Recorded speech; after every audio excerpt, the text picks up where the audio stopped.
Hello ladies and gents, welcome back to the channel. Welcome to a new night point of view review. In front of us is the new Dacia Duster. For the second time, we have a Journey trim now. This is the full hybrid, 140 horsepower. We had in the past the Extreme all-wheel drive with a 6-speed manual.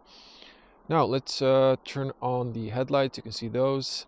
Let's unlock the car and just a quick walk around. This is the same car I did review quickly on a press conference when it was launched in Croatia. We're sitting on 18-inch alloys, beautiful 5-spoke design. Now a little view at the back end. Now Journey trim is more like urban oriented. The Extreme was more off-road oriented, but they do look the same. This is the cargo space. And this one we don't have a spare wheel.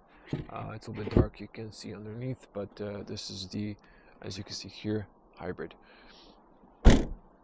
Now it's a little bit cold, so let's just hop inside. Okay.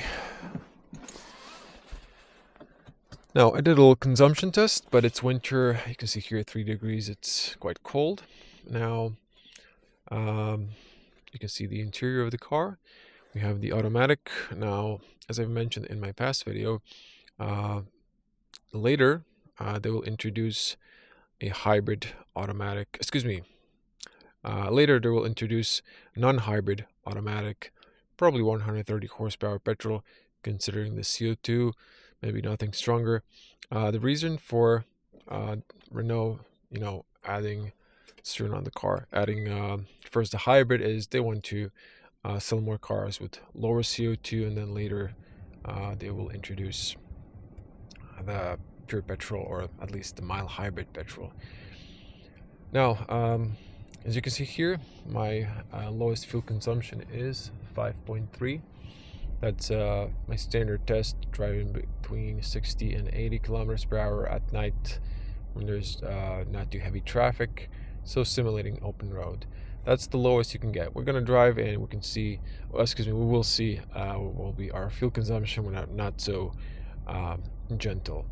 Now I was driving in the normal driving mode, not on the eco, just an FYI. You can hear the petrol now. It kicked in. Now when it's cold, it's a little bit louder. Now it's warm, so it's not too loud.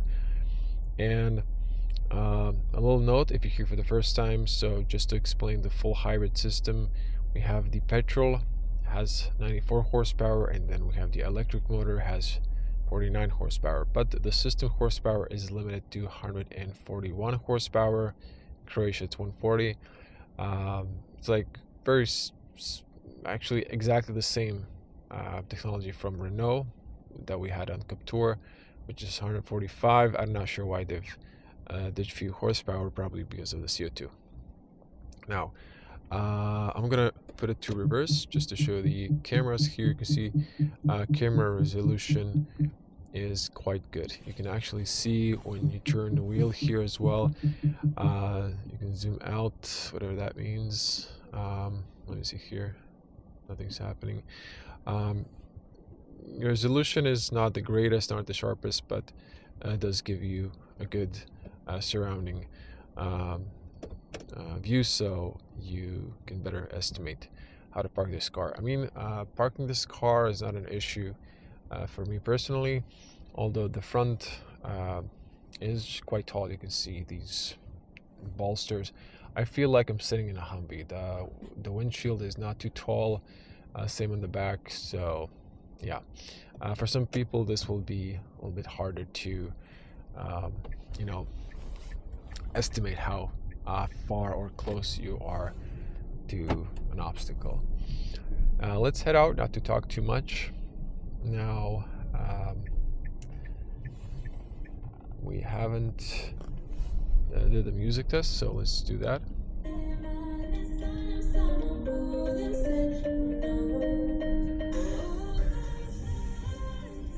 Okay, I can't play it for too long. The speakers are good, not the greatest, but considering that the Duster didn't have a really good sound system. This is an improvement. Now this is domestic music, so I'm not sure if I'm going to find anything past midnight is domestic, so even the stations that have like international music. Let me see here, I might try another station. Let's see this one.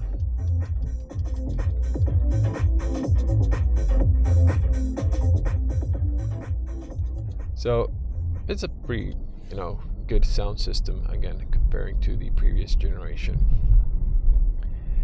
Now, previous generation,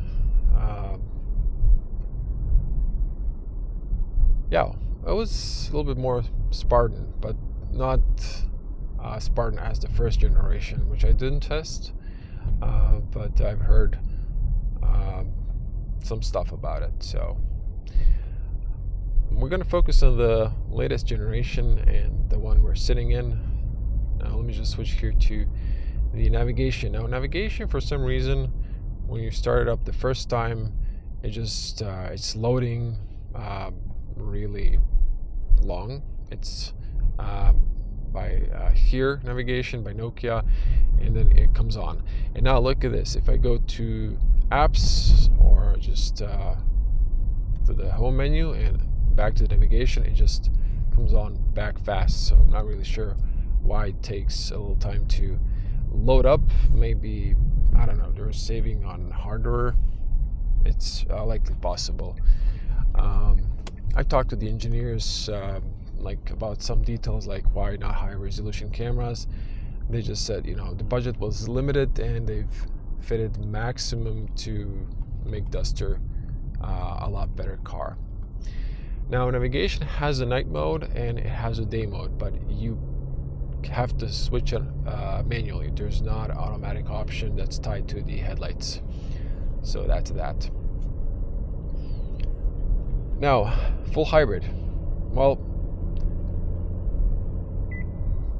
it's just the system will decide when it's going to use let me just turn off this speed limit change. The system will decide when it's using the battery, when it's using the petrol. The petrol is going to kick in to occasionally charge your battery if the system thinks it's too low, and you're also charging the battery while braking or if you are recuperating. Now, as you can see here, now I'm in B mode. I can push back the stock towards myself to change to D mode. So D mode, there's like 30% recuperation, and in B mode there's like 90 or 100% recuperation. B mode is supposed to be like braking when you're going downhill, but it's intended that you should drive in D mode. So you can of course switch to B mode, and then it's almost like one pedal driving, but this is like classical automatic. The car won't fully stop, but you can save a little bit on your brake life by switching to B mode and then anticipating and recuperating more. In that case, you are slightly charging more of the battery, but I've learned in the Captur, which again, same hybrid system, that even when you're in D, the system will charge the battery, even with a lower recuperation.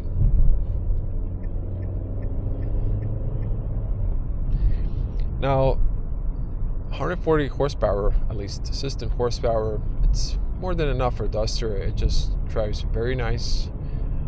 It's nippy. But because of the electric motor, kicks in fast, the transitions are nice and smooth. We have a 0-speed automatic, although it's supposed to have 16 different driving modes, but technically it's a 0-speed automatic, so that's that. Now, if you watch my Captur video, or Symbioz, or Clio, this same technology is in the Duster now, and it's good. But I would say it was the best in Clio, because a Clio is a small city hatchback. It is the lightest one. Duster is not too heavy, but still, it's big. It's very nice and spacious, but it's big, and it is not very aerodynamic. You're gonna hear now when we come to the highway, this car, there's like a lot of wind noise because of boxy shape. It's creating a lot of wind resistance, and despite that they did in fact increase the soundproof slightly, you just lose all of that improvement on the highway speeds. Like 130, it's very loud. At 100 it's like moderate loud, but that's just that. In the end, let's not forget that this is a Duster, but again, as well, compared to the second generation, this is quite improved car.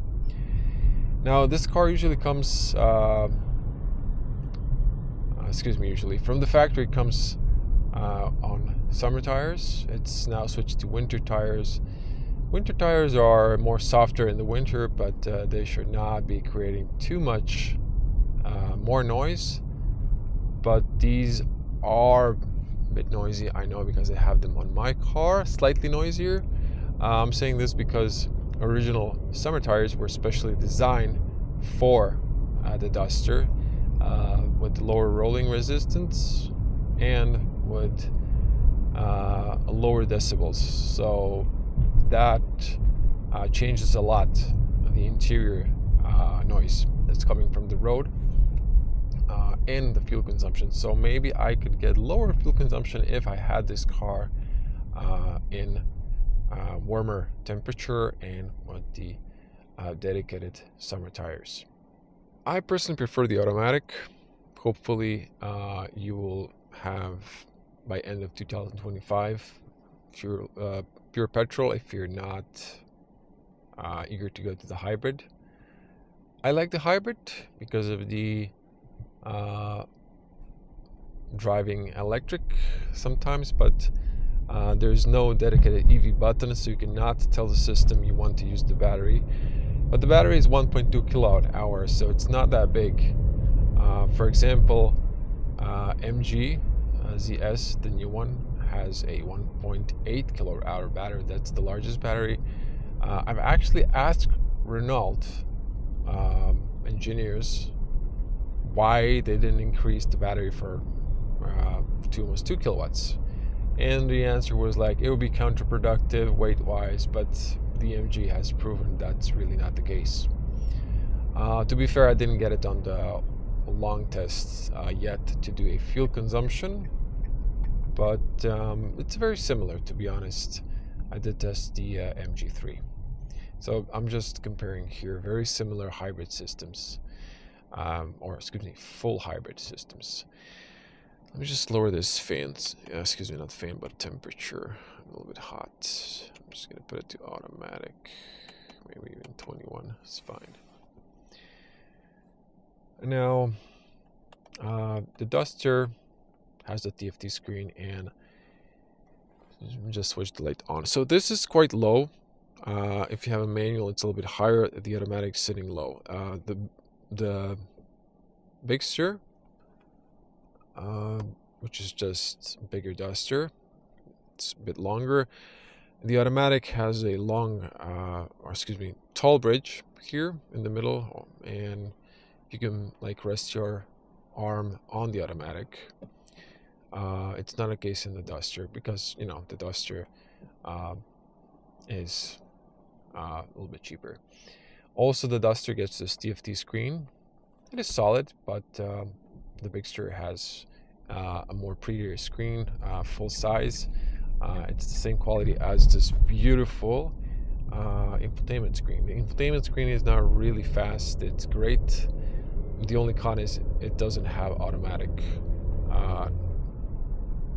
day and night theme switch for the navigation, but it does have Apple CarPlay and Android Auto if you want to use it. All of this is powered by Google, I believe.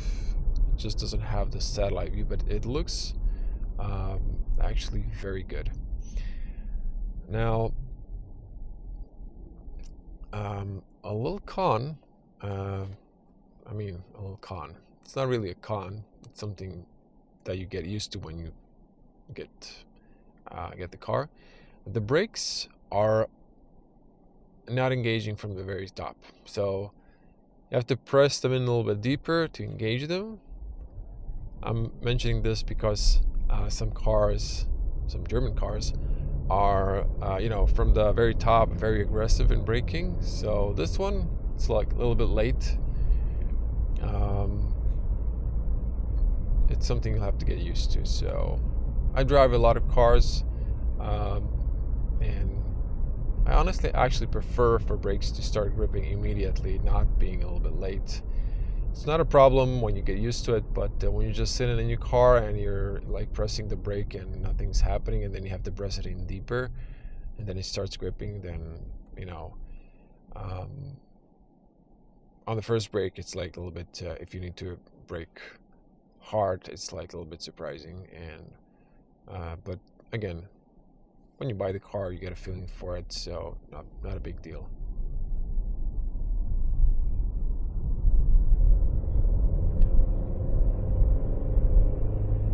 So the full hybrid just speeds up very nicely. 18-inch suspension is nice and soft. This was a big manhole, but again, very comfortable suspension. The car is not leaning too much, but the hybrid does have the battery, so a little bit extra weight. That helps in the corners. So now I'm kicking to B mode. This guy is quite slow to start. So I'm recuperating a little bit into the battery.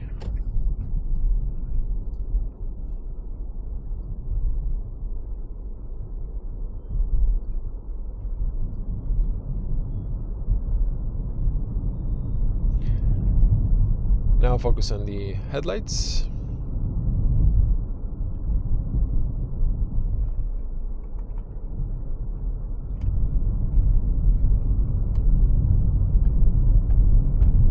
So slight leaning, but not too much in the corner. I'm going to floor it all the way.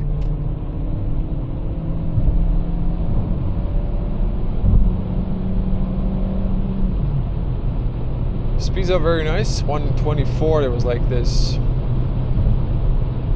something I would describe as a turbo lag, although this is 4-cylinder naturally aspirated.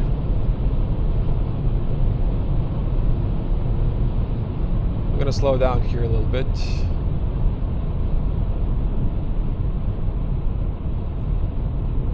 To 100.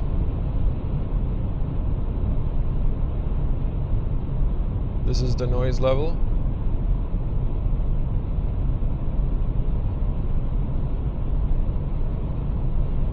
I'm going to speed up a little bit again.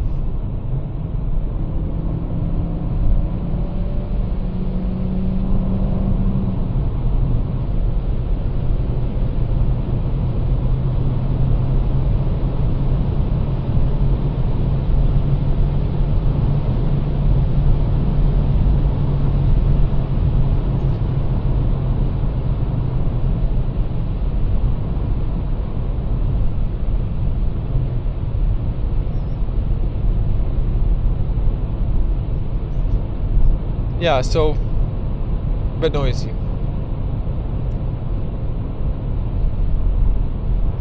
There's a lot of tire noise coming inside and plus wind noise. There's also a little wind noise coming from the A-pillar or the side mirror, but I think it's the A-pillar. So like a small whistling sound on this particular model. Now let me show you the cruise control here.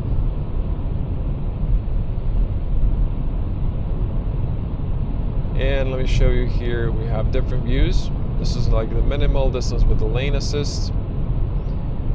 So I'm not holding the steering wheel, my hands are close. So the system will correct you to prevent you from crossing the lane, but it won't keep you in the center. You have to keep holding the steering wheel. This is the long beam, automatic long beam came on. The long beam is mixture of, actually the long beam, excuse me, is a halogen, and then the short beam is cold lights. That's one of the also things they didn't fully invest in because of the limited budget. They didn't get the long beam cold lights same as the main lights.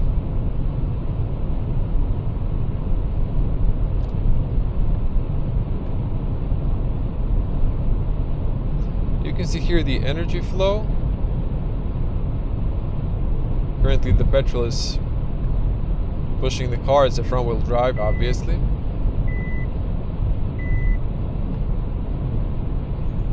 You can see our fuel consumption is now 6 liters.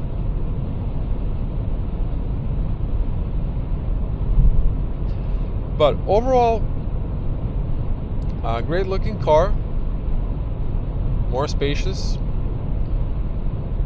and cargo volume's the same, but they've stretched it a little bit, so you have more legroom in the back seats.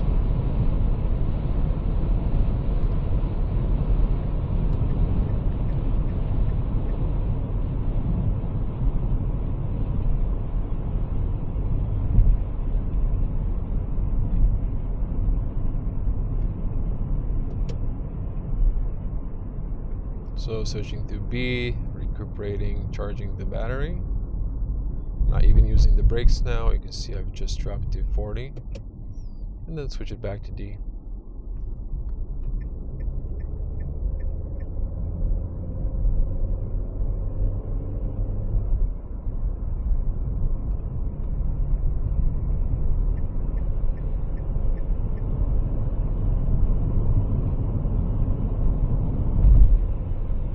But we've speed up a little bit on the highway, so our consumption went up from 5.5 to 6, so that's not a huge spike up.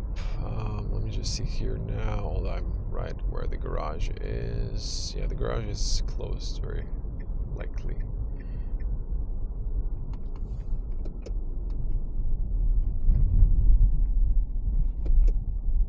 So this was a quick drive, since I already did cover the Duster in the extreme trim, and great improvement, great looking, and great value for money if you go for the lower trims. This one's a bit pricey, 28,880 here in Croatia. This one has the color option, and I think that's it, so not too much. Let me just actually show you the full hybrid.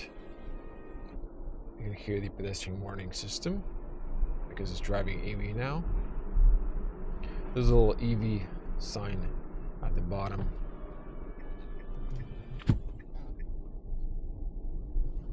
Yeah, great car, probably the coolest in the hybrid for me personally, because I like driving electric even if it's a hybrid, but you have options as well. So press B to park. It's a little bit dark in this area. They could have maybe added like a little light, but again, considering they had a very limited budget, let me just switch this one on. Considering the very limited budget, they've did a lot of improvements. The seats are very comfortable despite not having lumbar support. I mentioned this in the review. They've said they've added a dense foam for the core and then a soft top layer. So these are very nice. Although these are cloth, you can see this material is some sort of recycled plastic material that you have in the extreme trim. On the seats, they're very terrible, to be honest, in the summer because you're sweating, you get all sticky, the material is just not breathing. These cloth seats in the Journey trim are way much better. So my advice would be go for the if you're not planning to go off-roading with this car, get the Journey trim or the lower trim, but the very base trim won't get this beautiful display. That's right. That's why we probably won't see it. But anyways, great car. I didn't want to talk too much because I already did that in the extreme version. There's a little e-save button. I think I've explained that in the review, but it will basically tell the system not to deplete the battery below 30%. So if you're planning going uphill, you can use the full system power. Otherwise, if you're going uphill, you might use all the juice from the battery, and then you're just having the petrol.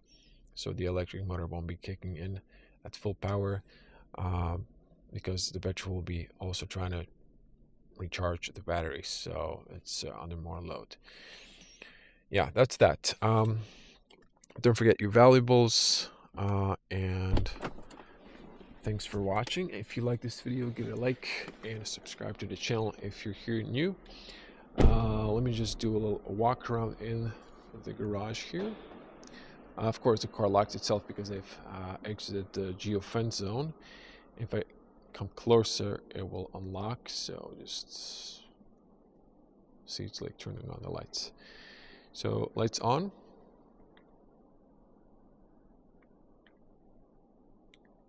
Okay, it's locked. And quickly lights on. Okay, it's just, you can figure it out. So it doesn't want to turn on the headlights now. But anyways, let's just do a walk around. You can see it, the lights are on. I think I actually left the light on inside, so maybe that's confusing it. Once again, lights on. You can see the back end, and also looks very good. I really like the new design of this one. It just looks superb. That's it. Thanks for watching. See you in the next one.